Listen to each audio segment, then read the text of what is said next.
재미에 죽고 재미에 사는 시집과 그림책을 동시에 소개하는 팟캐스트 재미중독자 청취자 여러분 안녕하세요. 저는 빛도. 저는 이 책. 저는 피비입니다. 안녕하세요. 안녕하세요.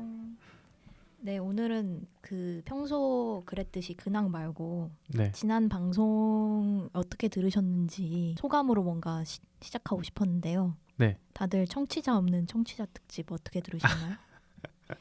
전 주변에서 반응이 진짜 좋았어요. 이런 기획을 누가 네. 했냐고 저희 어머니께서 너무 재밌다고 하시더라고요. 저희가 전화 연결은 처음이었잖아요. 맞아요. 맞아요. 저도 주변에서 그 전화 연결이 되게 재밌었다는 그 반응이 많았어요. 되게 신선했다. 그쵸. 저희가 전화 연결은 처음 했는데 시즌 1에 나왔던 게스트분들을 전화 연결했죠. 그리고 또 주인공처럼 마지막에 아마데우스님이 전화 연결이 안 됐다가 마지막에 극적으로 되면서 맞아. 그것도 재밌었던 것 같아요. 누가 짰냐고 물어보시는데 짠 거 절대 아니거든요. 맞아요. 맞아. 그리고 생각보다 음질이 좋아서 저도 되게 놀랐어요. 그래서 앞으로도 약간 전화 연결을 더 하고 싶다라는 욕심이 생기네요. 저도 그 전화 연결도 그런데 그 댓글 하나씩 읽는 것도 되게 뜻깊었고 되게 저희한테 의미가 깊은 방송이 될 것 같아요. 네, 맞아요. 근데 제가 그 추가로 갖고 온 질문이 있는데 네네.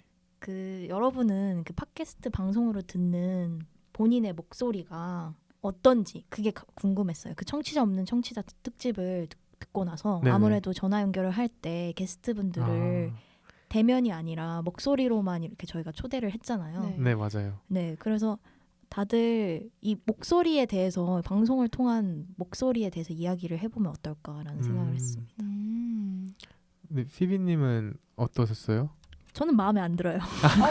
왜요? 엄청 귀여운데? 아니 뭔가 좀 더 어려 보이는 목소리로 나오는 것 같아서 아, 그래요? 네, 별로 마음에 들진 않아요. 자기가 몸 안에서 들리는 목소리랑 그리고 녹음했을 때 들리는 목소리가 다르잖아요. 맞아요. 빛도님은 어떠세요? 저도 생각보다 더 경박맞은. 생각보다 경박맞던데요? 경박스럽던데요? 아니요, 근데 빛도님 목소리 되게 좋아요. 아, 그 그래요? 방송을 통한 빛도님 목소리. 저는 많이 들어가지고 잘 모르겠네요. 이책님 목소리는 방송으로 들을 때 생각보다 더 좋아요. 방송이 나요. 방송이 나와요. 약간 연예인 보고 실물보다 TV 화면이 나으세요라고 말하는 것 같은. 너무한 거 아니에요? 저도 방송 처음 시작했을 때는 이 재방송을 못 듣겠더라고요. 아, 맞아요. 저도 그 느낌 알아요. 그렇죠. 그 방송을 틀어놓으면은 빛도님이 말할 때는 편안해지다가 제가 말하면 또 불편해지고. 왜요? 그건 자기 목소리여서 그래요. 맞아요. 약간 오글거리는 것 같아요. 그랬는데 이제 좀 계속 듣다 보니까 익숙해졌습니다. 다른 사람 같고 다른 사람이라고 생각하기로 했어요. 아, 그래요? 피비님도 자기 목소리 들으면 오글거리세요? 저는 약간 아까 맨 처음 방송 이렇게 했을 때는 목소리 왜 저래? 약간 이랬는데 스스로 점점 좀 익숙해지다가 저번에 청취자 없는 청취자 특집 목소리가 좀 마음에 안 들더라고요. 약간 좀 잼민이 같이 나왔더라고요. 그래서 저희가 요즘에 네네. 그 제가 게스트 분 중에 동킹님이랑 좀 친분이 있거든요. 네. 그러시군요. 네. 저희 사이에서 요즘 동킹님 전화 연결 목소리 그 목소리요. 흉내내기가 유행이잖아요. 안녕하세요. 저 너무 그 목소리가 그때 그 특집 이후로 그 목소리에 빠져가지고 계속 그걸 하고 있거든요. 혹시 한 번만 더 해주시면 맞아요, 동킹님한테. 네, 여기까지 하겠습니다. 네. 그 목소리가 저희가 너무 귀엽다고 그래서 저희가 한번 목소리 뭐 이런 거에 대해서 이야기해보면 어떠냐 이런 얘기가 나왔던 것 같아요. 그 저번 특집을 하고 나서. 그 목소리에서 생각이 난 건데 네. 가수 태연 씨 아시죠? 네, 태연 씨. 그러니까 저는 노래를 별로 잘 많이 부르지 않는데 그 이유는 노래를 잘 못 부르니까잖아요. 근데 네. 태연 비또님이 그 V 라이브 이런 거 하시면서 네. 자기는 자기가 노래를 부를 때 들리는 자기 목소리가 너무 좋아가지고 노래를 부르신다는 거예요. 오, 그러니까 자기 목소리 덕질을 하는 거죠. 오 신기하네요. 그런 사람들이 노래를 잘 부르고 더 많이 부르게 되나 봐요. 그 목소리도 여러분들이 여러분들의 목소리를 덕질하시면 팟캐스트를 더욱더 재밌게 하실 수 있습니다. 그렇군요. 네. 비또님은 비또님의 목소리를 덕질하시는 거군요. 아, 여러분도 덕질하세요. 좋습니다. 네. 글을 쓸 때도 마찬가지인 것 같기도 해요. 맞아. 내가 맞아. 쓰는 글이 내가 읽기 재밌으니까 계속 쓰는 게 아닐까요? 내가 쓰는 글이 내가 보기에도 형편없고 짜증내면은 계속 안 쓰지 않을까. 맞아. 네, 뭔가 통하는 게 있는 것 같네요. 뭐든지 덕질을 해야지 애착이 생기는 거 같네요. 네. 덕질 장려 방송. 그렇죠. 좋습니다. 네, 그럼 주제 소개로 한번 넘어가 볼까요?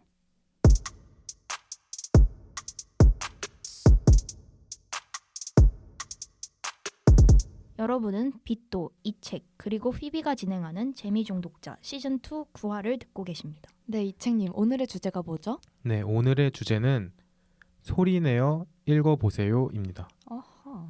네, 여러분은 책을 어떻게 읽으시나요? 아마 대부분이 묵독, 즉 눈으로만 책을 읽으실 것 같은데요.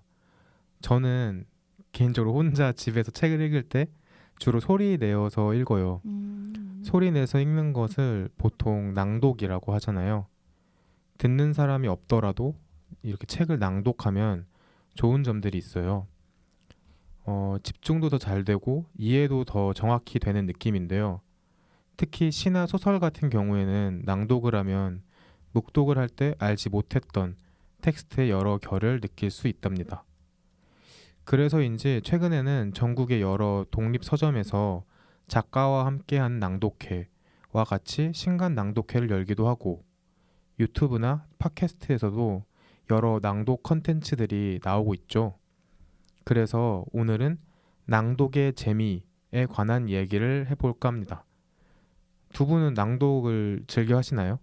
혹은 낭독회에 참석한 경험이 있으신가요? 아, 네, 저는 우선 첫 번째로는 재미 중독자에서 네네. 저희가 0.5화씩 해가지고 낭독을 하잖아요. 네, 맞아요. 거기서 하는 낭독도 해본 적이 있고요. 또 최근에 제가 글방을 다니는데 글방에서 낭독회를 진행했어요.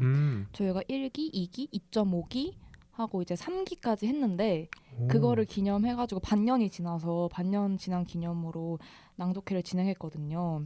그때 한 15명에서 20명 정도 오시는 큰 규모의 행사로 저희가 나름 자체적으로 꾸려서 진행을 했고, 물론 저는 이제 그거를 꾸리는 제작진은 아니었지만 참여를 했고요. 이틀에 나눠서 했어요. 심지어 사람들이 많아가지고. 저는 물론 업무 때문에 첫 번째 날에 참석을 해서 낭독을 했습니다. 그렇군요. 네, 그때 참 되게 분위기가 좋았어요. 누군가가 내 글을 읽어주면서 집중을 해주는 시간도 좋았고, 남의 글을 되게 듣는 것도 좋았고, 읽는 게 아니라 듣는 것도 좋았고. 네. 그 글쓰기 모임 낭독회였던 거죠? 네네네네. 그러면 이제 본인이 쓴 글을 본인이 읽는. 네, 맞아요. 제가 글방에서 그동안 썼던 글들 다 모아보니까 물론 네. 저보다 더 많이 쓰신 분도 있겠지만 네. 100페이지가 넘더라고요. 정말 많이 쓰셨네요. 네네. 생각보다 쌓이니까 많더라고요. 물론 개떡 같은 글도 굉장히 많지만 개떡 같다뇨. 네, 개떡 같은 글도 진짜 많지만, 근데 저 같은 경우는 그때 이제 그림책을 좋아하세요? 라는 제목에 제가 뭔가 그림책과 관련된 저의 뭔가 픽션과 논픽션이 섞인 중간 지점의 글을 썼고, 그거를 좀 길어가지고 일부러 발췌해서 읽었습니다. 근데 그렇군요. 너무 좀 오버해서 액팅해서 읽은 것 같아서 좀 창피하네요. 제 글은 대화체가 되게 많거든요. 아, 그쵸. 네, 그래가지고 또 혼자 1인 2역 뭐 이런 거 하느라 난리 났겠네요. 난리 났어요. 최근에 그 비또님이 재미중독자에 올렸던 네. 그 록국거 에피소드도 네. 재밌게 들었어요. 맞아, 그때 피비님이 열혈 연기 그쵸. 제 동생 연기해주셔가지고 네. 약간 부끄러웠어요. 왜 부끄러워요? 아니 왜냐면 그때 상황을 내가 안다면 네. 실감나게 할 수 있을 텐데 음. 그리고 그 글자가 좀 어려워요. 그 록구 거 그쵸, 다 그쵸. 반대로 해놨잖아요. 만들어. 근데 되게 잘하시던데요? 아 그래서 뭔가 내가 그 상황을 알면 좀 더 실감나게 할 수 있을 텐데 욕심 그런- 있어, 액팅 욕심 있어. 맞아요. 맞아요. 그 저희가 했던 멸망 클럽에서도 맞아. 액팅을 너무 잘하셔서 저희 근데 막 멸망클럽 녹음할 때 네.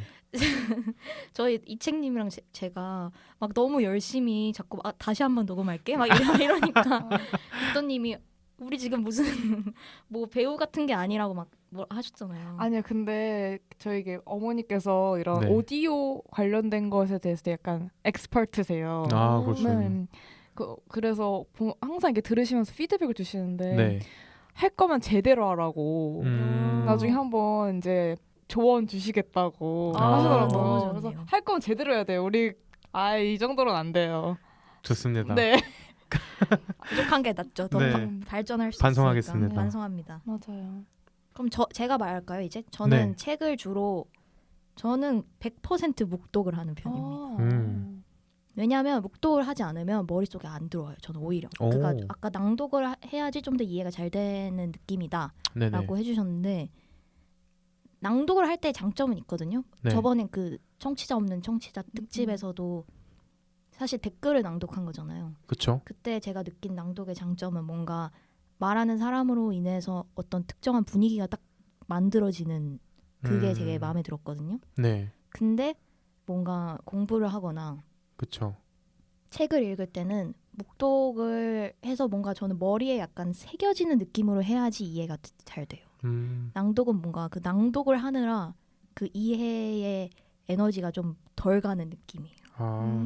그냥 머릿속에다 그냥 사진처럼 이렇게 박아버리는데 어머머. 나중에는 페이지까지 기억이 날 정도로. 아니요 전혀요. 그렇게? 그냥 뭔가 그 이미지에 남는 낭독보다는 거예요? 아. 묵독을 해야지 그 뭔가 머릿속에서 프로세싱이 되는 느낌이에요. 완전 그렇군요. 정반대예요. 저는 네.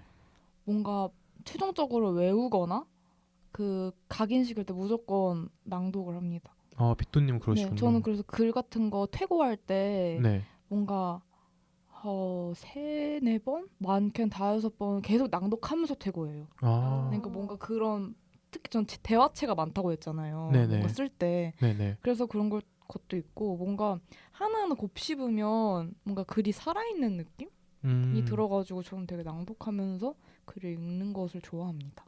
이책님은요? 아까 낭독하시는 거 좋아하신다고 하셨나요? 네. 저는 주로 집에 있을 때 그러니까 매번 그러진 않지만 약간 그럴 때 있잖아요. 책을 읽고 있는데 좀 졸리다. 그럴 때 낭독을 해요. 그러면은 어쨌든 집중이 더 잘 되고요.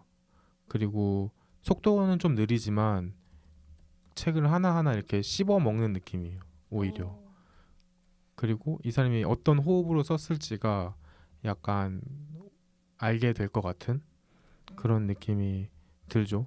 그리고 약간 공부할 때 묵독하셨던 얘기를 하셨는데 저는 확실히 언어학과다 보니까 공부할 때도 발음하면서 하는 게 좋더라고요. 그러지 않으면은 안 외워지더라고요. 저 하긴 같은 저는 경우는. 낭독을 할 게 없기는 맞아. 하죠. 저도 그래서 그런 네. 걸 수도 있어요. 언어과니까. 아, 그렇군요. 그렇군요. 그래서 확실히 다르겠다 싶더라고요. 저는 약간 낭독을 하면 약간 미친놈 네네. 같은 거죠. 저는 약간 아, 이상한 느낌이죠. 천재 같을 수도 있잖아요. 어떻게요? 그냥 약간 그거는 뭔가 상대성 이러네. 약간 이런 거 있잖아요. 그럼 낭독해서 생각나는 건 하나 말해도 되나요? 네. 저는 애초에 누군가의 목소리를 듣는 걸 진짜 좋아해요. 그래서 제가 좋아하는 곡이 생기면 네. 약간 예를 들어서 뭐 자우림의 뭔가 파에 이 노래를 되게 꽂혔다. 네. 그러면 이 파에를 커버한 다른 사람들의 곡들도 되게 많이 듣는단 말이에요. 아. 그러니까 다른 사람의 목소리로 이 노래는 어떻게 들릴까? 뭐 아이유가 부른 뭐는 어떨까? 막 이런 식으로 되게 찾아서 듣는데 그래서 저는 뭔가 누군가의 목소리를 듣는다는 거 좋아하는 거를 말씀드리고 싶었고 또 로키 배우 아시죠? 그 배우 성함을 까먹었어요. 아, 알아요. 제가 무슨 얘기 하려는 건지 알겠죠? 네네. 그거 그 토르에 나오는 로키 배우 그 로키 배우 이름이 뭐였지? 탐 히들스턴. 맞아. 톰 히들스턴 이분이 그 아인슈타인의 상대성 이론 그 영상 보셨군요. 네, 읊는 영상인데 진짜 목소리가 섹시 그 자체입니다. 다들 정말 모르는 영상이 없네요. 아시나요, 피비님? 저는 안타깝게도 못 봤네요. 그럼 지금 살짝 듣고 가실까요? Einstein's theory of relativity is E equals mc squared. This means that energy equals mass times the speed of light squared. The Pythagorean equation is a squared plus b squared equals c squared. This means that for all right-angled triangles, the square on the hypotenuse is equal to the sum of the squares on the other two sides. How am I doing? Okay, this is the last one. 네, 어떠셨나요, 휘비님? 아, 저는 근데 너무 좋은데 네. 묘하게 킹받네요.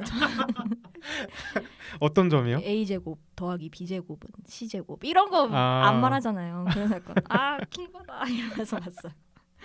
그럴 수 있겠네요. 네. 그러면은 빗도님은 네. 주로 그러니까 텍스트에 구애받지 않고 낭독을 하시는 거네요. 제가 읽는 텍스트를 하겠죠? 네. 뭐 예를 들면 이책님은 시를 주로 낭독하시잖아요. 네. 근데 빗도님은 뭔가 약간 외우거나 뭔가 그런 일상적인 뭔가를 준비를 해야 할 때 낭독을 많이 하시는 것 같고. 맞아요. 저는 퇴고를 해야 되거나 뭐 그럴 때 좀 그냥 읽는 것 같고 필요에 의해서. 네. 저는 그냥 즐겨 읽는 책, 약간 여가로 읽는 책들을 할 때 낭독을 많이 하는 것 같아요. 그러면은 좀 방 안에서 낭독을 하면은 약간 혼자 하는 공연장 같은 느낌. 즐기시나요 혼자 그렇죠. 혼자 하는 낭독회? 혼자 하면서 즐기고 낭독 덕질을 하죠. 네. 이치님은 낭독회 또 하시잖아요 따로. 아 맞아요. 제가 올해 봄부터 랑랑이라고 올해 봄부터 이제 독서 문화 프로그램을 고민하고 만들어 나가는 그런 그룹을 만들어서 이제 같이 하고 있는데요. 멤버들이랑. 이제 올해의 키워드는 이제 낭독이어서 낭독과 관련된 행사들을 하고 있습니다. 그래서 온라인 낭독회라고 해서 랑랑 온라인 낭독회라고 해서 매주 일요일 8시마다 이제 스카이프를 통해서 하고 있는데요. 네. 그리고 가능하다면 가을부터는 오프라인 낭독회나 행사 같은 것도 준비하고 있어요. 오프라인으로 하면 너무 좋을 것 같아요. 그러면 저희 이제 소리내어 읽어보세요라는 주제로 메인 코너인 책냄새 킁킁에 가서 낭독하는 시간을 한번 가져볼까요? 네.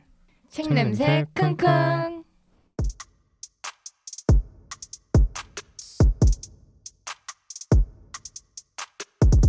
빗도님, 오늘은 어떤 책을 가져오셨나요? 네, 오늘은 제가 가지고 온 책에 대한 소개에 앞서서 낭독 특집으로 바뀐 이번 코너에 대해서 설명을 드리고 시작을 하려고 합니다. 네. 저희가 주제 토크에서 낭독에 대한 이야기를 나눴잖아요. 네. 그래서 오늘 책냄새 킁킁은 빗도, 휘비, 이책이 각자 하나의 텍스트를 가지고 와서 일부분을 뭔가 발췌를 해서 읽던지 전부를 읽던지 해서 낭독을 하고 그것에 대해서 이야기를 나눠보는 시간을 가져보려고 합니다. 이름하여 재미중독자 특별 코너 낭독의 재발견입니다. 그러면 한번 저부터 낭독 텍스트를 소개해 드릴게요. 네. 우선 제가 가지고 온 책은 사실 이번에도 그림책을 가지고 왔어요. 제목은 나는 강물처럼 말해요입니다. 네. 그렇군요. 네, 이 책은 글방에서 같이 낭독회를 했던 네. 글방 멤버분께서 저희 되게 애청자시거든요. 네. 그분이 저한테 선물을 주셨는데 너무 책이 좋아서 선물 주셨는데 제가 이거 낭독을 하고 싶다. 이번에 낭독 특집이니까 이거 낭독을 하겠다라고 말을 했던 책이에요. 한마디로 그렇군요. 되게 의미가 깊은 책이어서 먼저 꼭 말씀드리고 이거를 뭔가 우리 팟캐스트를 생각해서 선물 주신 거라고 생각을 해서 저는 되게 감사하다는 말씀 드리고 먼저 시작을 하고 싶고요. 네, 선물 감사합니다. 네. 감사합니다. 나는 강물처럼 말해요는 책 읽는 곰 출판사에서 2021년 1월에 출간한 책이고요. 제가 원래는 그림책을 가져올 때 나름 글작가 그림 작가분이 같은 그림책만 좀 선정을 해서 가지고 왔어요. 아 그렇네요. 근데 이번에는 사실 낭독을 하는 특집이기도 하고 해서 네. 글작가 그림 작가분이 달라도 괜찮겠다 싶어가지고 이 책을 가지고 왔거든요. 이 책은 조던 스콧이라는 시인 이 글을 쓰셨고요. 시드니 스미스라는 그림책 작가님이 그림을 그리셨습니다. 네.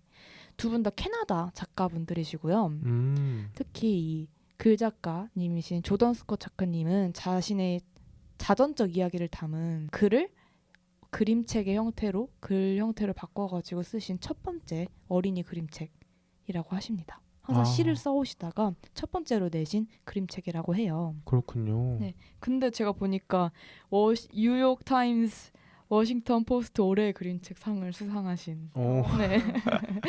네, 어쨌든 그러시고요. 이 나는 강물처럼 말해요. 사실 영어 그림책일 거 아니에요. 네. 제목이 I Talk Like a River인데 이 영어로 읽으면 되게 더 말맛이 살 것 같거든요. 왜냐면 시인이 쓰셨으니까 그 뭔지 알죠? 그 음율과 그런 그쵸, 거를 그쵸. 아마 되게 살려서 쓰셨을 텐데 아무래도 한국어로 번역하는 과정에서 조금 그게 말맛이 안 살 수도 있어요. 하지만 그 내용과 번역가분이 되게 살리시려고 노력했던 그런 흔적들이 보이기 때문에 외국 번역 책임에도 불구하고 가지고 왔습니다. 네, 좋습니다. 네. 그리고 책이 조금 길어가지고 제가 일부를 발췌해서 낭독을 해드리겠습니다. 네. 나는 강물처럼 말해요. 눈을 떠요. 낱말들의 소리가 들려요. 아침마다 나를 둘러싸는 소리가 들려요. 내 방 창 너머로 보이는 소나무 가지에 내려앉은 까마귀의 끄. 아침 하늘에서 희미해져 가는 달의 드. 나는 아침마다 나를 둘러싼 낱말들의 소리를 들으며 깨어나요. 그리고 나는 그 어떤 것도 말할 수가 없어요. 소나무의 스가 입안에 뿌리를 내리며 혀와 뒤엉켜 버려요. 까마귀의 끄는 목구멍 안쪽에 딱 달라붙어요. 달의 드는 마법처럼 내 입술을 지워버려요. 나는 그저 웅얼거릴 수밖에 없어요. 나는 아침마다 목구멍에 달라붙는 낱말들의 소리와 함께 깨어나요. 나는 돌멩이처럼 조용해요. 소리 없이 아침밥을 먹어요. 말없이 학교 갈 준비를 해요. 학교에서는 맨 뒷자리에 앉아요. 말을 할 일이 없기를 바라면서요. 선생님이 나에게 무언가 물어보면 모든 아이들이 나를 돌아다 봐요. 아이들은 내 앞에서 혀 대신 소나무 가지가 튀어나오는 걸 보지 못해요. 아이들은 내 목구멍 안쪽에서 까마귀가 까악까악 우는 걸 듣지 못해요. 아이들은 내가 입을 열 때 스며 나오는 달빛을 보지 않아요. 아이들은 내가 저희들처럼 말하지 않는다는 것에만 귀를 기울여요. 아이들은 내 얼굴이 얼마나 이상해지는지만 봐요. 내가 얼마나 겁을 먹는지만 봐요. 내 입은 꼼짝도 하지 않아요. 내 입은 아침에 그 낱말들로 가득 차 있어요. 아침은 언제나 힘들어요. 오늘은 유난히 더 그래요. 그 어떤 날보다 목구멍이 꽉 막힌 것 같아요. 선생님은 한 사람씩 돌아가면서 세상에서 가장 좋아하는 곳에 대해서 이야기해보자고 했어요. 오늘은 내 차례예요. 그런데 입이 아예 꼼짝도 안 해요. 집에 가고 싶어요. 아빠가 나를 데리러 학교에 왔어요. 발표를 잘 못했나 보구나. 아빠는 잠시 뜸을 들이다 말했어요. 우리 어디 조용한 데 들렀다 갈까? 아빠는 나를 데리고 강가로 갔어요. 우리는 알록달록 바위와 물벌레들을 살펴보면서 강을 따라 걸었어요. 아무도 없는 조용한 곳에 아빠와 단둘이 있으면 마음이 편해져요. 하지만 발표 시간이 자꾸만 떠올라요. 그 많은 눈이 내 입술을 뒤틀리고 일그러지는 걸 지켜보았어요. 그 많은 입이 키득거리며 나를 비웃었어요. 뱃속에 폭풍이 일어난 것 같아요. 두 눈에 빗물이 가득 차올라요. 아빠는 내가 슬퍼하는 걸 보고 나를 가까이 끌어당겼어요. 그러고는 강물을 가리키며 말했어요. 강물이 어떻게 흘러가는지 보이지? 너도 저 강물처럼 말한단다. 네, 저는 일단 여기까지 발췌해서 읽겠습니다. 오, 네, 잘 들었습니다. 네. 피비님 말씀을 잃으셨네요. 아 너무 잘 들었어요. 너무 좋죠. 네. 꼭 구매해서 읽어보세요, 여러분. 좋네요. 네, 너무 좋습니다. 저도 사실 오늘 처음 이게 들으면서 알게 된 텍스트잖아요. 제가 원래 보통 보내드리는데 네네. 이번은 어차피 낭독을 해야 되니까 겸사겸사 그 자리에서 공개했습니다. 네, 그래서 더 집중하면서 들었던 것 같고 오늘 낭독의 중간에 이런 소리를 듣는다고 하면서 라든지 뭐였죠? 이걸 너무 잘 살려주셔서 네. 네. 그게 핵심이죠. 이 그림책에서는 네. 사실 이 아이가 말을 더듬는 친구예요. 그래서 발표할 때 조금 그런 애로사항이 있어서 친구들이 계속 놀리는 거죠. 그렇군요. 근데 그런 컴플렉스를 가진 아들에게 아빠가 괜찮아, 너는 강물처럼 말하는 거다 라면서 뭔가 위로를 주는 그런 그림책이거든요. 그리고 이게 이제 이 시인의 자전적인 이야기여서 아마 이 어린아이가 과거 어렸을 적의 그런 시인의 그런 모습일 것 같아요.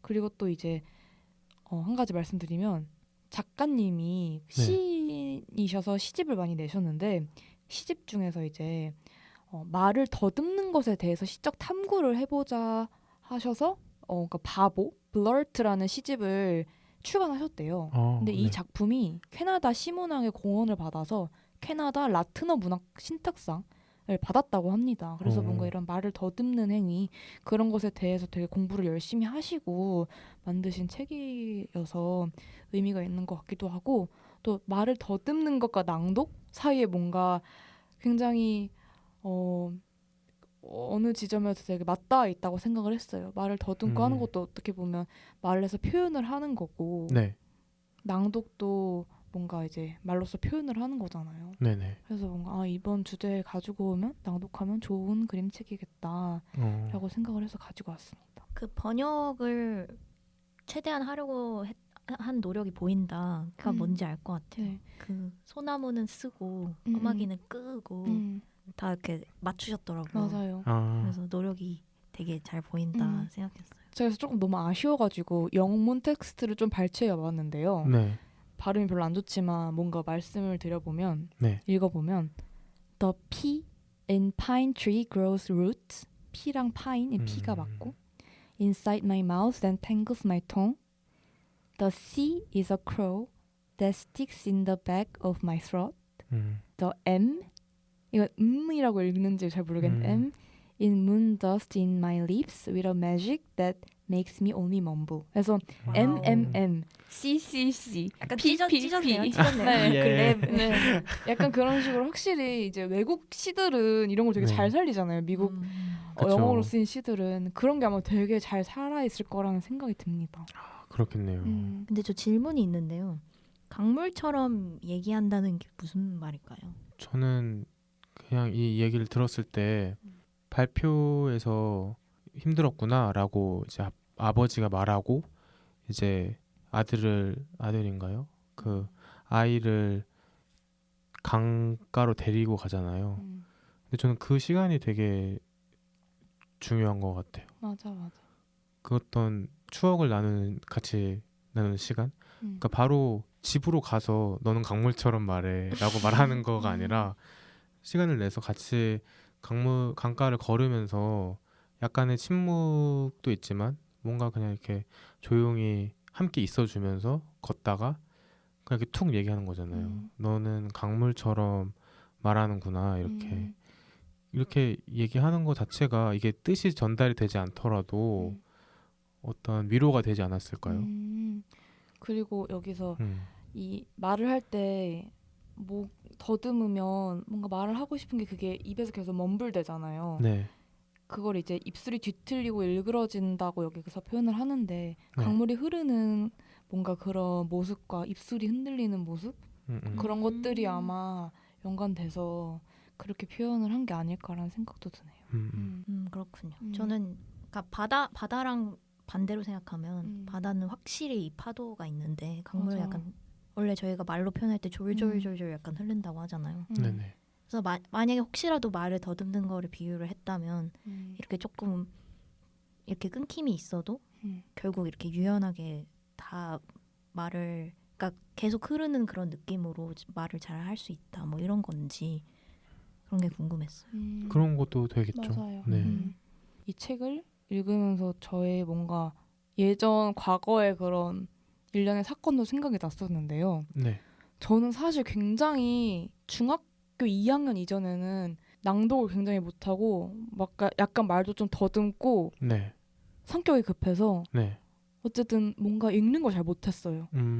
진짜 거의 더듬는 식으로 잘 못했는데 엄마께서 중학교 2학년 때 저희 엄마는 되게 이제 낭독이나 읽는 걸 되게 잘하시거든요. 네. 근데 제가 무언가를 이제 이야기할 때 자신감도 좀 없고 자신감이 없으면 계속 말도 계속 뭔가 더듬게 되고 반복하게 되고 발음도 되게 뭉개지거든요. 네. 그런데 엄마께서 너는 왜 이렇게 발음을 뭉개서 말하니 좀 고치려고 의식을 해봐 라고 차에서 이제 집에 가는 길에 뭔가 말씀을 해주셨는데 그게 그 이후부터 뭔가 의식을 하고 잘하려고 되게 노력을 많이 했고 일부러 그 말하기 대회 같은 걸 되게 많이 나갔어요. 그래서 일부러.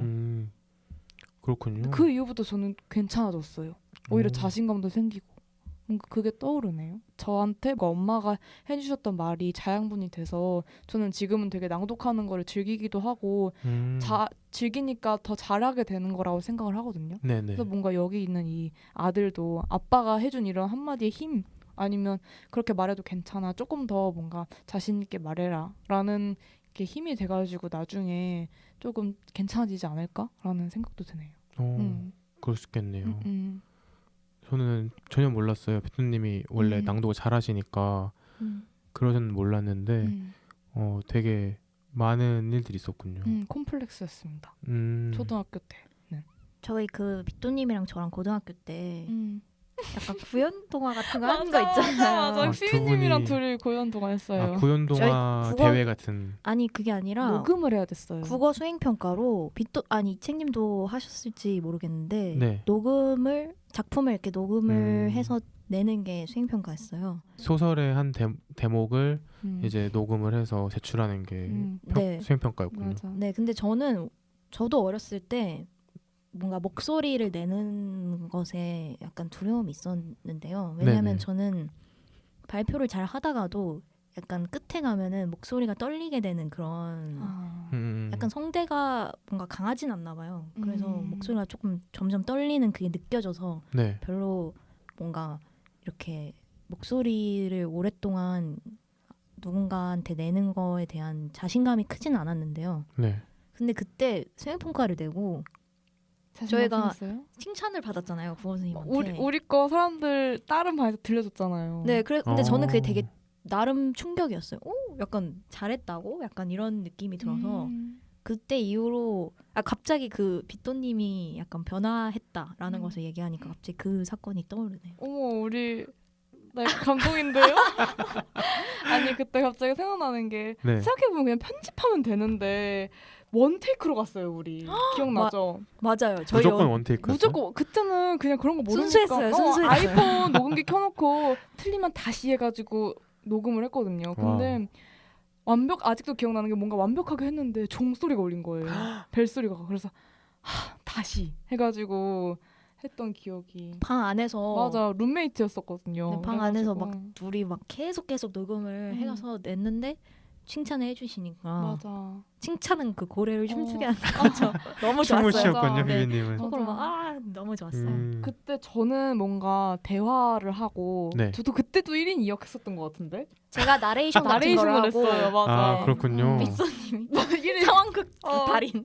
근데 그때 보니까 이태준의 달밤이 아니라 뭐였지? 그 병아리 선생님 나오는 거였는데 저는 작품은 하나도 기억이 안 나고 그냥 칭찬받았다 이거가 되게 강렬하게 남아 있어요.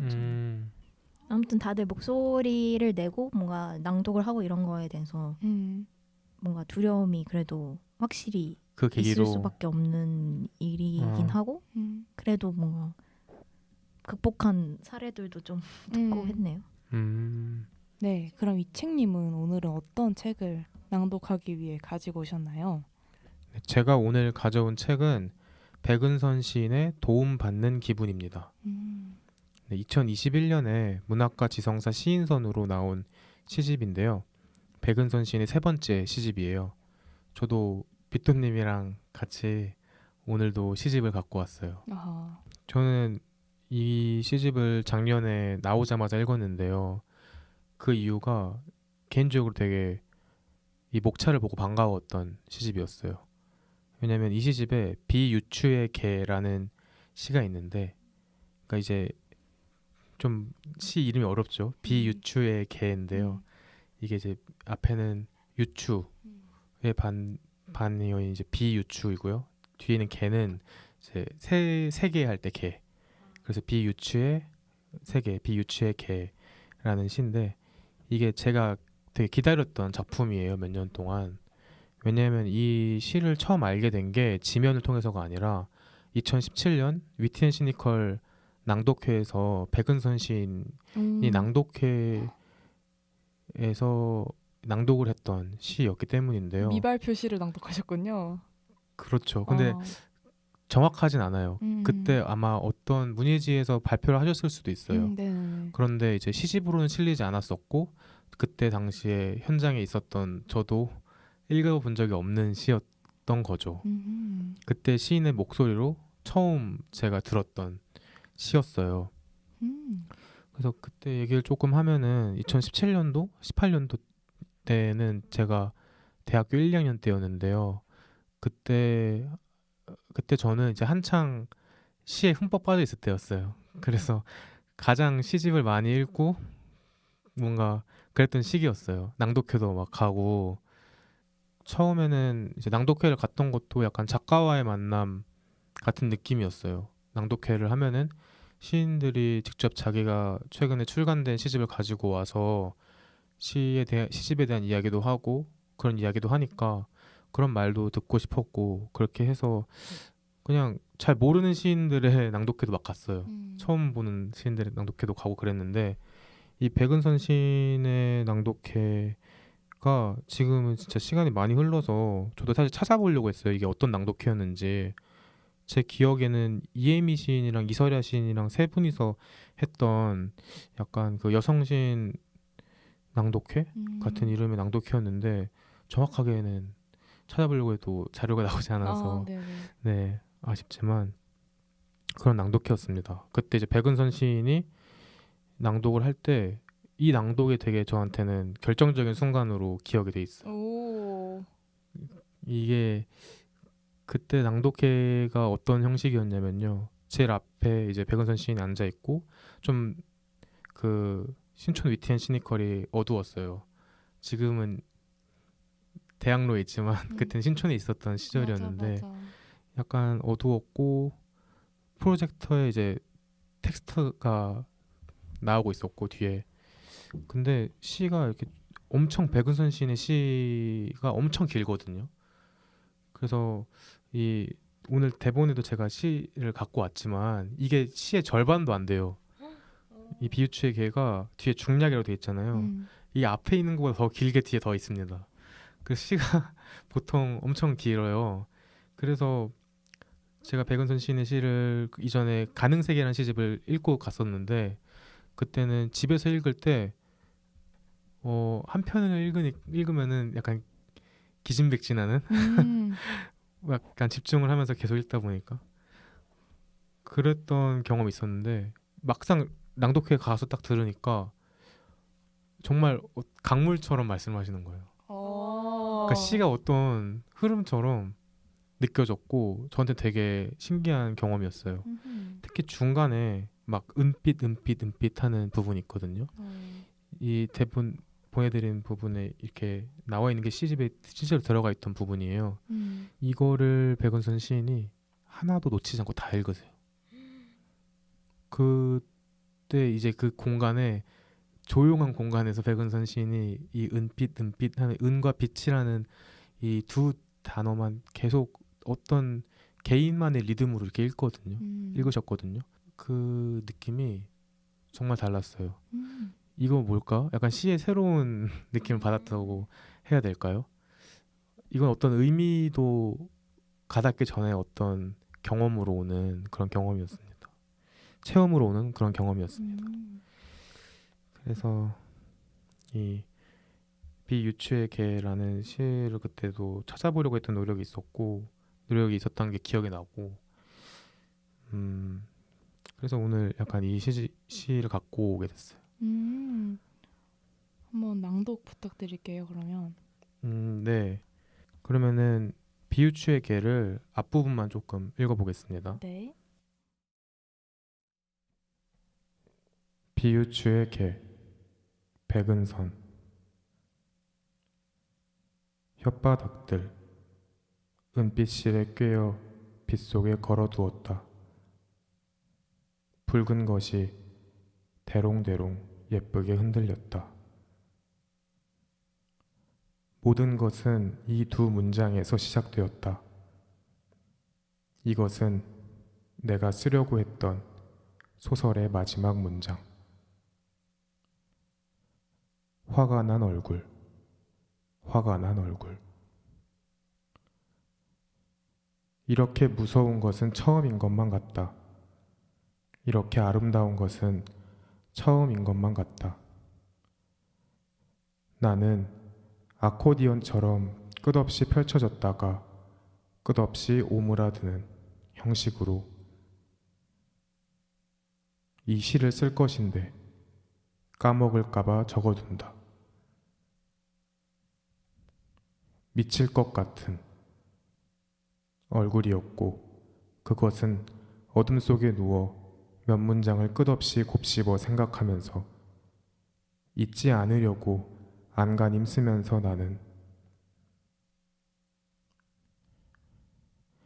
11년 전에 파이프 오르간처럼 울려 퍼지는 영혼이라 쓴 것이 문득 생각났다. 왜 그랬을까 그건. 희연에게 주려고 쓴 시의 한 구절이었고 희연은 선생님이 되고 싶어 했는데 국어 교육과에 갔다. 어쩌면 지금쯤 국어 선생이 되어 있겠지. 혓바닥들 이 미친 빗속에서 팔랑이던 핏빛 숨속에서 몇 번이나 되새기면서 거대한 몸뚱이에 올라타 몇 번이나 다시 칼을 찔러 넣으면서 이 미친 예쁘게 흔들리면서 희연 영혼 같은 거 안 믿어 라고 했던 너를 생각하면서 어둠 속에 빛이라고 써보면서 그래도 생겨나지 않을 빛을 생각하면서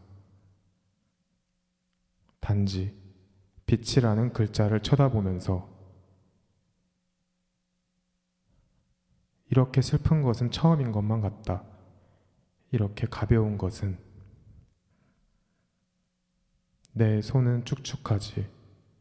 우리는 내 손을 양서류라고 불렀다. 마치 우리가 다른 생명체를 돌보는 것처럼 나는 가질 수 없는 것들에 대해 골똘해지고 나는 희연과 1분단 맨 끝에 엎드려 같이 듣던 노래 디르앙 그레이 언니네 이발관 라디오헤드 루나씨 시규어로스 모임별 말리스 미제르 버스 정류장 OST 비오크 듀르콜츠 모과이 동경사변 전자양 코코 못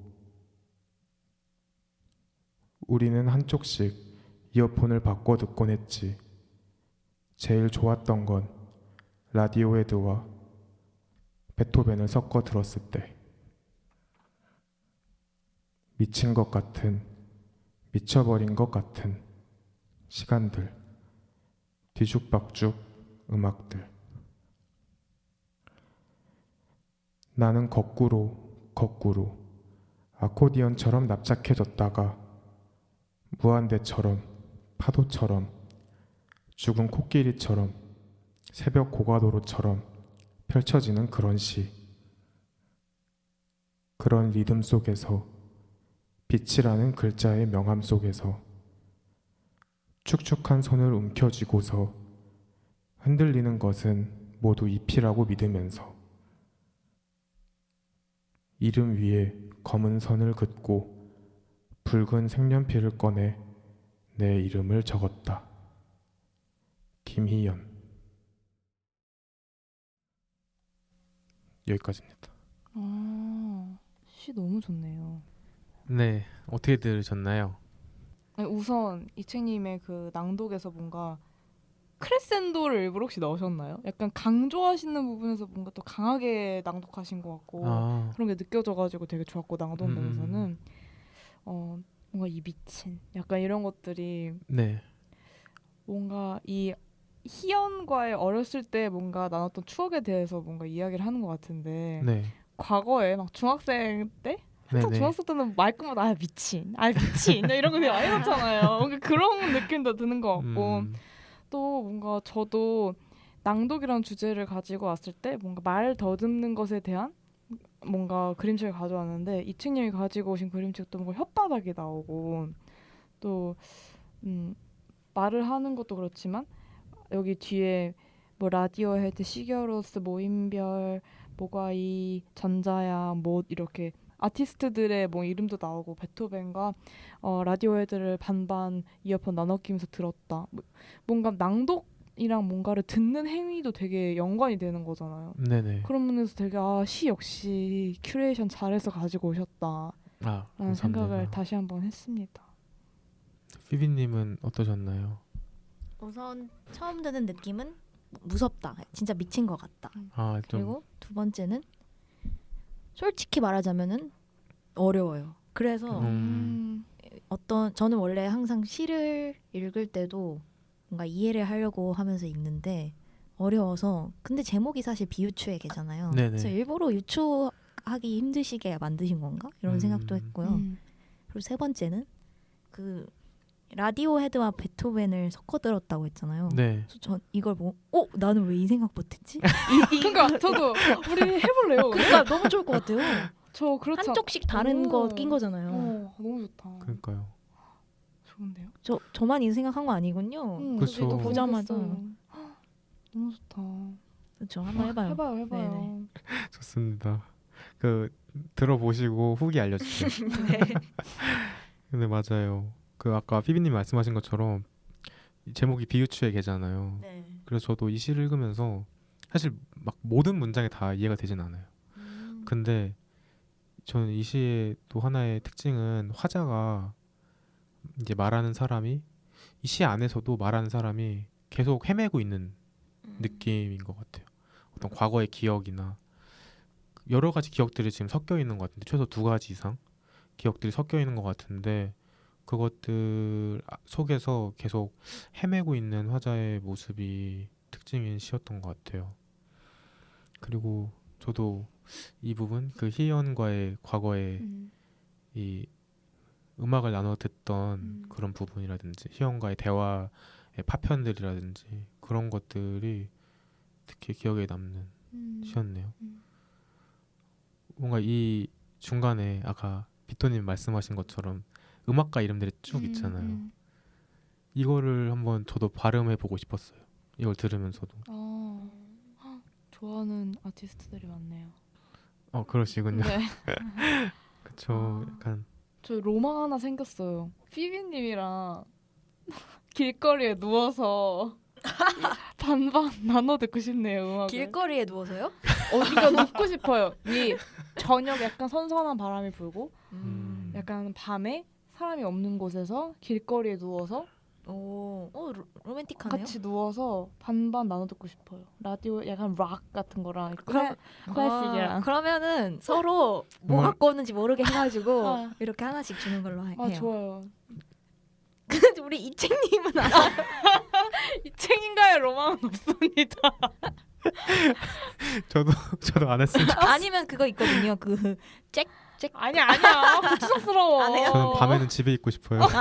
눕기 싫군요. 길거리에. 네. 밤 집에서 눕고 싶어요. 네, 알겠습니다. 좋습니다. 그리고 이제 제가 오늘 읽은 이 부분 이후에 아까 제가 시 읽기 전에 설명해드렸던 그 은빛 부분이 나와요. 맞아. 은빛 하는 부분이 나오는데 제가 두 분께 제가 그거를 찾았어요. 뭐요? 언제 읽었는지? 그 인터넷에서 서치를 하다가 네. 이제 트위터에 어. 이제 올라온 어. 그 영상을 찾았거든요. 어머머머머. 그분이 이제 백은선 시인님이 음. 이 부분 은빛 부분을 읽으셨던 그 부분을 어머. 찾았는데 그걸 이제 한번 들어보시면 좋겠네요. 네. 아 근데 궁금한 게 되게 은빛이라고 적혀 있고 중간에 띄어쓰기가 엄청 많이 되어 있는 부분 있잖아요. 네네. 그런 거는 뭔가 예를 들어서 뭔가 은빛 있다가 은빛 은빛 은빛 이런 식으로 읽으셨는지 아니면 그냥 이런 거 없이고 그냥 은빛 이렇게 읽으셨는지 너무 궁금하네요. 근데 좀 띄어쓰기를 하신 것 같아요. 아. 사실 저도 너무 오래되기도 했고 아. 그 당시에 이 시가 딱 와닿았던 부분도 이 부분이었거든요. 아. 이 부분을 오히려 이 부분이 이제 울려 퍼질 때 오히려 더 집중이 되더라고요. 다른 부분보다.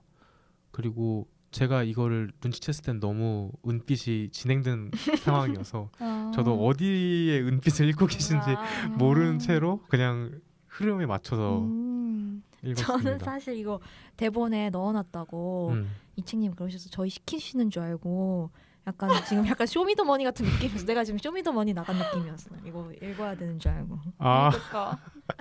이 부분을요? 네, 한번 읽어보세요. 뭐 이렇게 시키실 줄 알고 아, 뭐 약간 쇼미더머니 약간 예선 참가자 같은 느낌인데 라고 생각했어요. 그러지 않아요. 네, 뭔가 짚었네요. 근데 약간 이 부분은 누가 읽느냐에 따라서 다 달라질 것 같아요. 그래서 되게 네, 오늘 읽지는 못했지만 아쉽네요. 네 그래도 네 기억에 남는 장면입니다. 좋습니다. 네, 그럼 피비님은 오늘 어떤 책을 갖고 오셨나요? 저는 책은 아니고 네. 영화를 가지고 왔는데요. 음. 영화 속에 있던 대사들을 낭독을 해보려고 너무 합니다. 좋죠. 제가 가져온 영화는 네. 리틀 포레스트 겨울과 봄인데요. 이게 2015년에 나온 일본 영화예요. 네네. 혹시 그 한국 영화 리틀 포레스트 아시나요? 네, 알죠. 그 네. 김태리 배우가 나왔던. 네, 맞아요. 그거의 원작이라고 해야 되나요? 네, 원래 이 일본 영화가 먼저 나왔었거든요. 네. 근데 제가 이 일본 영화를 되게 좋아해요. 피비님이랑 어울려요. 아 그래요? 네 느낌이. 왜 어울리죠? 그 뭔가의 그 순수한 느낌? 혹시 집에서 그냥 음식 만들고 있는 그런 느낌으로 그런 거 아니죠? 아니 그리고 그 만화책이 원작이거든요. 네네네. 그렇군요. 뭔가 그 만화책을 좀 봤었는데 뭔가 그 피비님이 떠오르네요. 아, 네, 감사합니다. 그래서 잠깐 뭐 내용을 모르시는 분도 있으실 테니까 내용 설명을 해드리자면 네. 도시에서 그 고향인 코모리라는 고향으로 돌아온 주인공 이치코가 낯익은 필체의 편지를 받습니다. 그게 바로 몇 년 전에 갑자기 사라졌던 엄마가 보내온 편지인데요. 그래서 이 편지를 받게 된 후에 이치코가 원래는 자기가 무엇으로부터 도망쳐서 고향에 왔는지도 계속 모른 척하다가 엄마는 왜 떠났는지 그리고 자신은 왜 이 고향으로 돌아왔는지 이런 것들을 점차 깨달으면서 변화하는 모습을 보여주는 영화입니다. 네, 그래서 제가 낭독을 할 부분은 이게 리틀 포레스트가 일본 영화의 경우에는 두 개의 영화가 있어요. 아 그렇군요. 네, 여름과 가을 그리고 겨울과 봄 편 이렇게 두 개로 나누어지는데요. 네네. 저는 겨울과 봄 편의 6번째 에피소드 감자 편을 감자. 일부를 읽어보려고 합니다. 네, 그럼 낭독 부탁드립니다. 네. 6번째 요리. 빵 아라 뽐뜨테르 일명 감자빵은 생지에 삶아서 으깬 감자를 섞는다. 폭신하고 촉촉하고 단맛이 나는 엄마의 최고 요리 중 하나였다. 가을에 엄마에게 편지가 왔다. 장문의 편지로 집을 나간 변명이라든가 가수원을 시작하려고 한다는 얘기와 여러 가지가 적혀 있었다. 하지만 빵 알아 뽐드테르 레시피는 없었다. 그래서 아직까지 엄마의 비법은 모르는 채다. 어느 순간 엄마와는 다른 나만의 감자빵 레시피가 완성되었다. 감자는 수확하면 햇빛에 노출되지 않도록 하며 그늘에서 말려 종이 상자에 넣는다. 보존이 잘 된 감자는 겨울 동안 소중한 식량으로 쓰인다. 가끔 꺼내서 싹이 난 게 있으면 빨리 뜯어내면 봄까지 먹을 수 있다. 즉 겨울이 끝나고 우선 할 일은 다음 겨울 식량을 준비하는 것. 코모리에서 산다는 건 그런 일들의 반복이다. 엄마의 편지.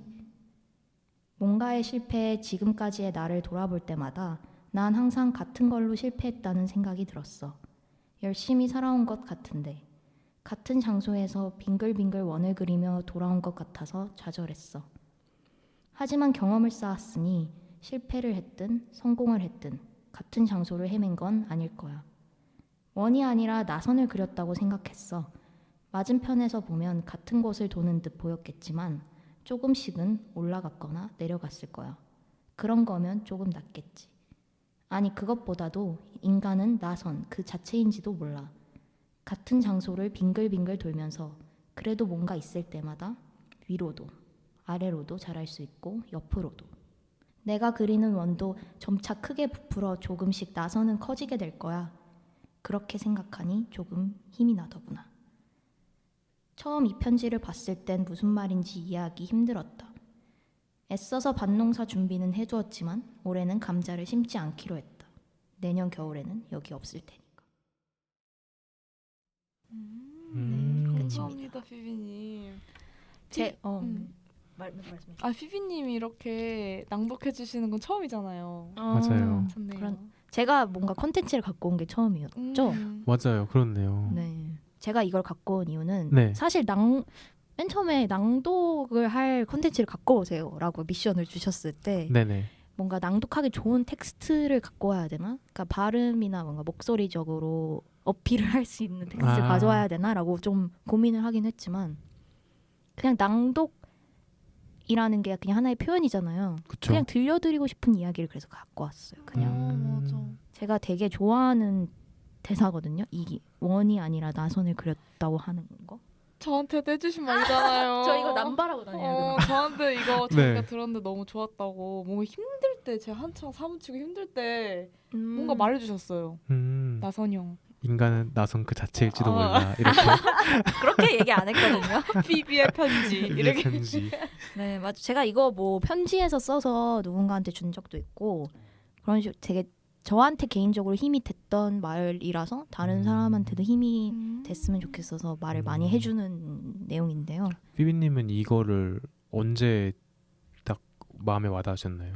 제가 이거 2016년도에 본 영화거든요. 아. 근데 그때 제가 대학교 1학년 때였는데 네. 그때 되게 인생이 뭔가 허무했거든요. 왠지 모르고. 맞아. 뭔가 이게 다 입시를 끝내고 대학에 네네. 들어왔는데 저는 너무 대학 생활을 안 했다 보니까 네.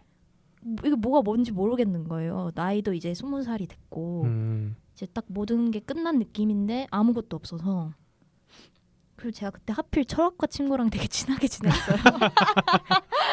그래서 네, 철학과 그래서- 친구와 네, 철학과 친구와 쓸데없이 철학 질문들에 대한 고뇌를 되게 많이 했어요. 인간은 왜 살까? 네, 그런 답도 없는 질문들에 대해서 제가 고지고지 생각을 많이 했는데 왜요? 생각할 수도 있죠. 후회해요.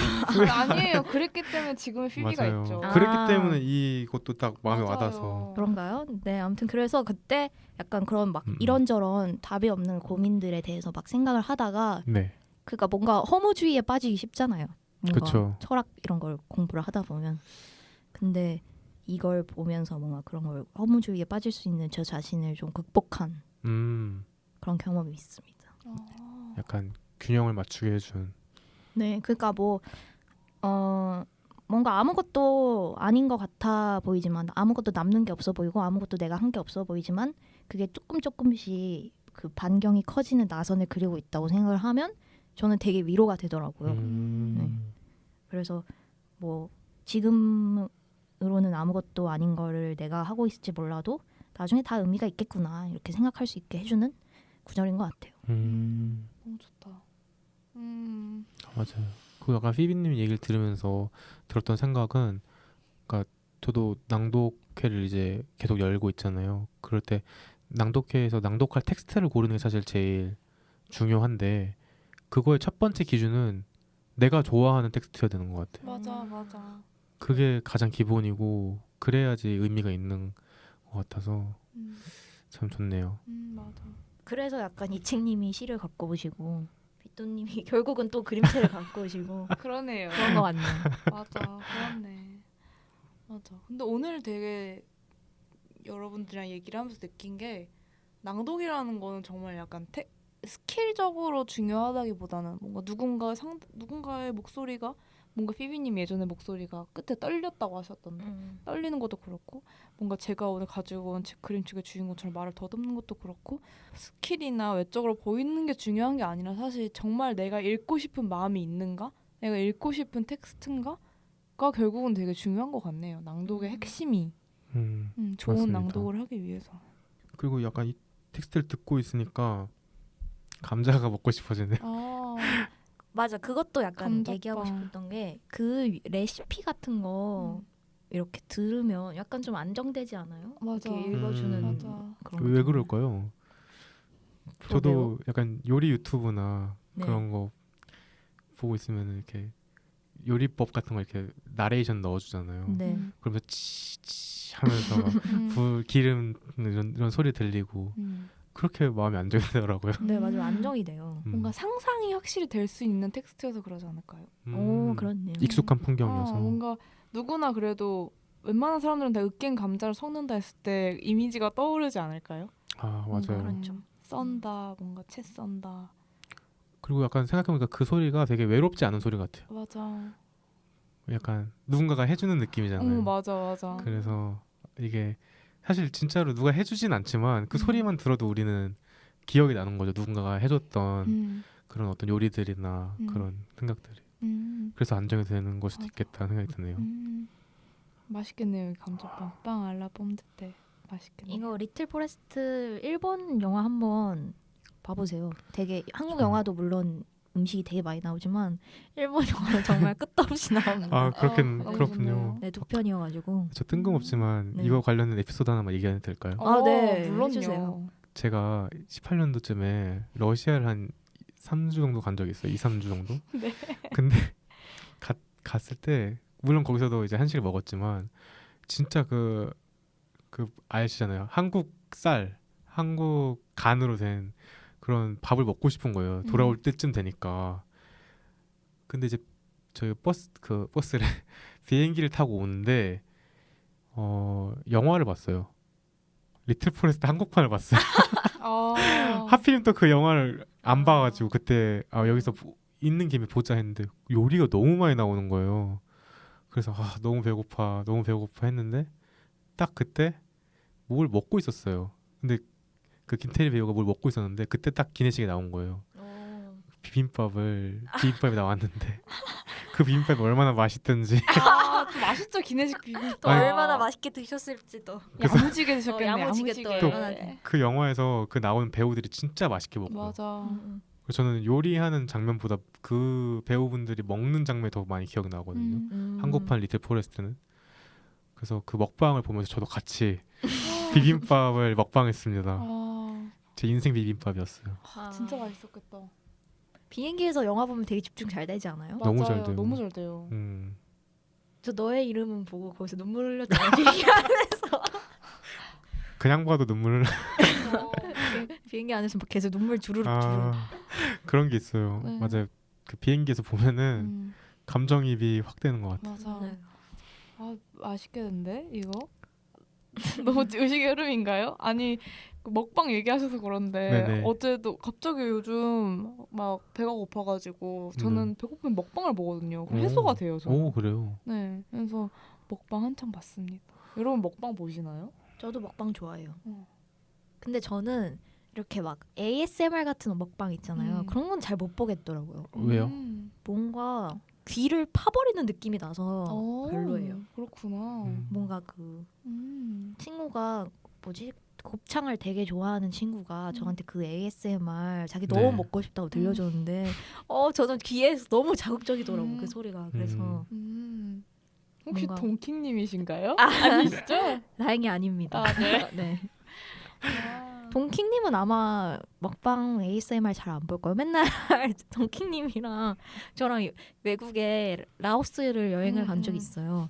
근데 이렇게 3명이서 갔는데 한 명은 정말 잘 자는 친구였고 저랑 동킹님은 워낙 말이 많아가지고 맨날 그렇게 밤 늦게까지 둘이 떠들다가 잤어요. 근데 언제 한 번은 좀 피곤해서 안 떠든 날이 있었는데 네. 제가 이렇게 유튜브를 보고 이렇게 있었거든요. 네. 근데 동킹님이 제 뒤편에서 제가 뭐 보고 있는지 보는데 얘가 계속 베이킹 영상만 보니까 동킹님이 베이킹 영상 그만 좀 보라고 핀잔을 줬던 적이 있습니다. 아, 베이킹 영상을 보시는 거예요? 네, 제가 막 베이킹 영상 그런 거 저는 브이로그를 좀 좋아하거든요. 그래서 그런 뭐 만드는 영상 그런 것도 좋아하는데 동킹님은 뭐 요리 영상이나 먹방 영상 이런 거 안 좋아하시더라고요. 아, 그렇구나. 네. 이층님은 좋아하세요? 저는 찾아서 보진 않는 것 같아요. 그러시구나. 알고리즘이 딱 걸리면은 어쩌다가 보게 되는 아. 아니면 뭔가 저도 약간 되게 신제품이 나오면은 궁금할 때 아. 시키기 전에 궁금할 때 한번 본다거나 아. 진짜 실용적으로 유튜브 이용하시네요. 그런 면에서는요 음. 그랬던 것 같아요. 제가 진짜 많이 보나 보네요. 저 유튜브 진짜 많이 봐요. 저 진짜 많이 봐요. 왜 여기서 경쟁하시죠? 그게 자랑인가? 진짜 자랑 아니지만 저 오늘도 동킹님이랑 카톡 많이 하거든요. 동킹 이재용 회장이 어렸을 때 뭐 반에서 등록금 못 낸 친구한테 세뱃돈 모아서 돈 대신 내줬대. 뭐 이런 쇼츠를 봤어. 그랬더니 동킹님이 유튜브 좀 그만 보라 그랬어. 아, 그런 거 그러시군요. 가짜 뉴스 많아요. 조심하세요. 가짜뉴스일 수도 있겠네요. 저 그런 거 쇼츠 하도 넘겨보니까 계속 똑같은 거 나와가지고 지루하더라고요. 아, 맞아. 그거 많이 보면 똑같은 거 나와서 지루해. 네. 저는 약간 멍 때릴 때 그런 거 봐요. 공포 썰 풀어주는 거. 막 약간 아. 썰 풀어주는 것들 많이 들어. 그런 거 많죠. 생각해보니까 공포 이야기 낭독해주는 거 잘하는 사람 있잖아요. 아 맞아요. 맞아. 그분? 저 최근에 네. 어떤 분이 약간 무서운 이야기 해주셨는데 너무 실감나게 하셔가지고 너무 무섭더라고요. 그래서 저런 거 낭독 잘하는 사람이 있구나. 맞아. 네, 생각이 들었어요. 무서운 이야기? 나중에 한번 무서운 이야기 가시죠? 남약 가실까요? 특집 한번 할까요? 가시죠. 저는 워낙 좋아합니다. 근데 저는 무서운 이야기를 보지도 않고 듣지도 않고 그래요. 공포 영화 절대 안 봐요. 그러면 더 재밌겠네요. 최근에 제가 되게 무서운 이야기 하나 읽었거든요. 그러니까 막 깜짝 놀래키거나 그런 무서운 이야기가 아니라 어쨌든 되게 무서웠어요. 오. 그 무슨 이야기죠? 제일 아무 무섭네요? 힌트도 없어요. 그냥 이거는 근데 되게 이거는 나중에 북유럽 쪽에서 되게 유명한 공포 이야기라고 이미 그것부터 무섭지 않아요? 여러분 남양 특집을 기대해 주세요. 네, 그때 기대해 말씀드리겠습니다. 네, 좋습니다. 네, 지금까지 책냄새 킁킁의 특별 코너 낭독의 재발견이었습니다.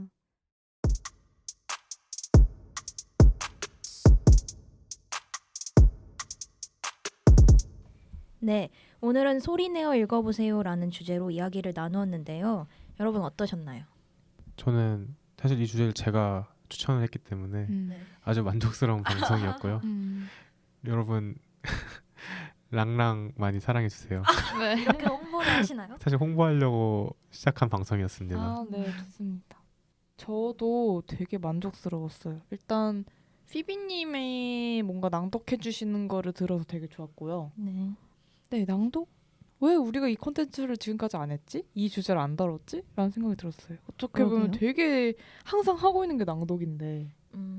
그렇죠. 그 속담이 기억이 안 나네요. 뭔데요? 맞춰보세요. 아무 정보도 없어요, 지금. 나 근데 뭔가 알 것 이 같은데? 맥락. 가까운 거 못 본다. 등잔 밑 쳐준다? 맞아요. 등잔 밑 쳐졌다. 참네. 정답입니다. 네, 감사합니다.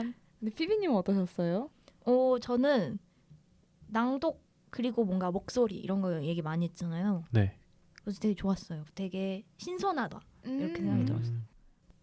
오프닝 때는 목소리에 대해서 이야기를 했고 네. 점점 뭔가 낭독에 대해서 얘기를 하면서도 뭔가 표현하는 거 이런 거에 대해서까지 얘기를 했잖아요. 그래서 오늘도 참 넓게 이야기를 했구나라는 생각이 드네요. 제가 또 예상은 했지만 다들 낭독에 대한 생각들이 달라서 재밌었어요. 저희 생각이 항상 다른 것 같아요. 보러보면. 그게 좋은 거죠. 그게 재밌는 거죠. 아. 재미 중독자니까. 눈이 아주 희번득하시네요.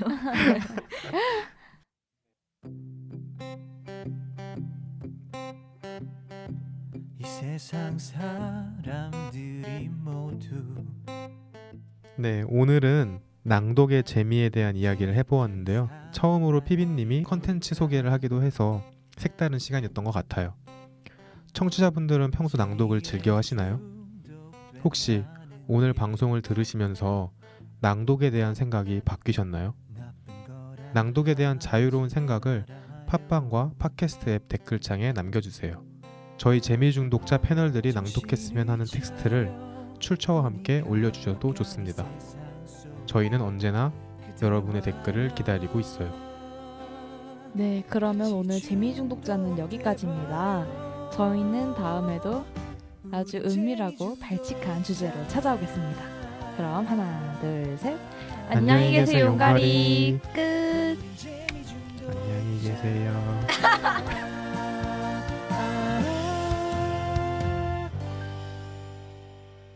재미에 죽고 재미에 사는 재미중독자입니다.